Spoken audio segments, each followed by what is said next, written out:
अल्हम्दुलिल्लाहि रब्बिल आलमीन वस्सलातु वस्सलामु अला रसूलिल करीम अम्मा बाद फ़अऊज़ु बिल्लाहि मिनश शैतानिर रजीम बिस्मिल्लाहिर रहमानिर रहीम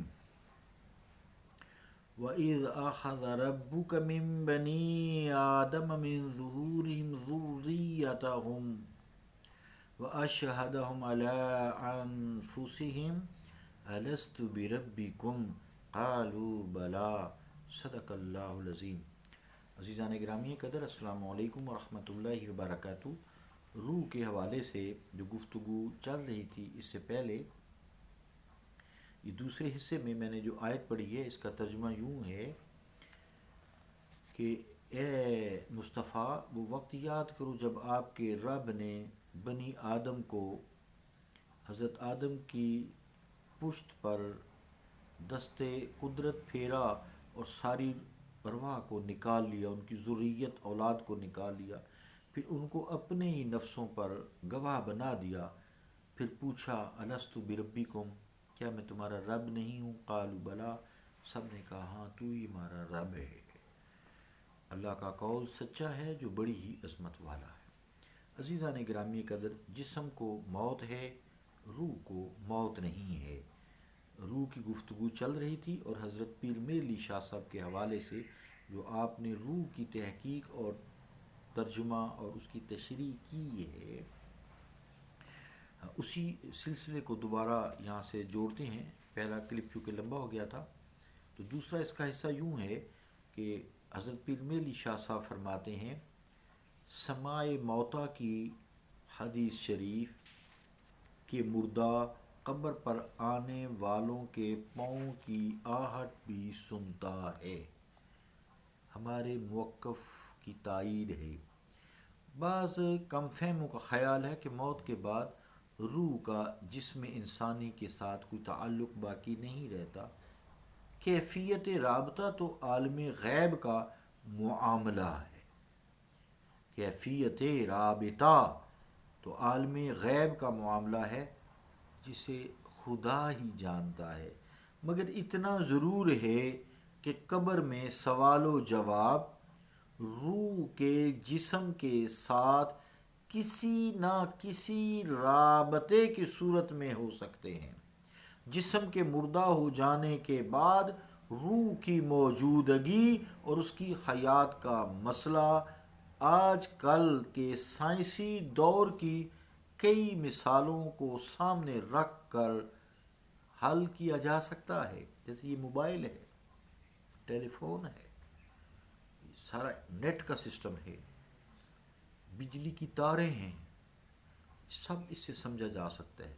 साउंडलेस सिस्टम आ गए हैं, बगैर किसी वास्ते के आवाज़ जाती है, फ़ोटोग्राफ जा रही है। तो बहरहाल, मगर अज़ीज़ान गिरामी कदर, ऐसी मिसालें तकनीकी ज़हन के लिए ही मुफीद हो सकती हैं। अगरचे जो टॉपिक हमारा चल रहा है तसव्वुफ़, तज़किया नफ्स व युज़क्कीहिम, अल कुरान व युज़क्कीहिम, आपकी बेइज्जत के जो चार मकासद हैं, यतलू अलैहिम आयातिही, उन पर कुरान की आयत पढ़ते हैं, व युअल्लिमुहुमुल किताबा व युज़क्कीहिम, दूसरा मकसद आपका तज़किया नफ्स करते हैं, व युअल्लिमुहुमुल किताबा, किताब सिखाते हैं, वल हिक्मा, और दानाई सिखाते हैं।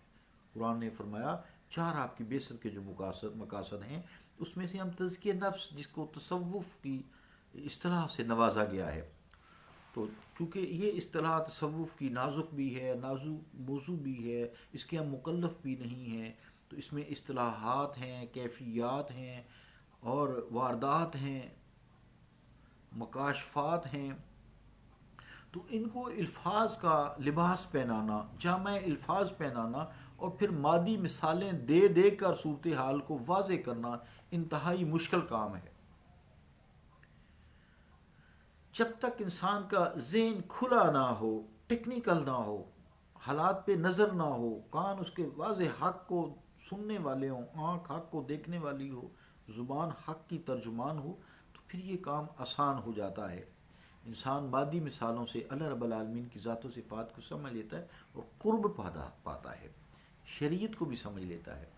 अगर मुनकरीन तसव्वुफ़ का दिमाग भी काश काश काश टेक्निकल होता, تو بلا شبہ خوشی ہوتی ہے کہ چلو یار ہمارے ساتھی بہت بڑھ گئے ہیں، سب ایک ہی ہیں، ایک ہی تسبیح کے موتی ہیں۔ تو ایسے حضرات کا ذہن اگر غیر تکنیکی ہو تو پھر اکبر الآبادی رحمۃ اللہ علیہ نے تو پھر خوب فرمایا ہے نا، وہ فرماتے ہیں کچھ شک نہیں کہ حضرت واعظ ہیں خوب شخص، کچھ شک نہیں کہ حضرت واعظ ہیں خوب شخص، یہ اور بات ہے کہ ذرا بے وقوف ہیں۔ اکبر الآبادی رحمۃ اللہ علیہ۔ اس لیے عزیزان گرامی قدر، انسان کو جو شعور ہیں، حواس خمسہ ہیں، یہ جتنا حق کی طرف جاتے ہیں اللہ رب العالمین ان پر اپنی ذات و صفات کا تجلیات نورانیت جو ہے انڈیلتا جاتا ہے، انہیں نوازتا جاتا ہے۔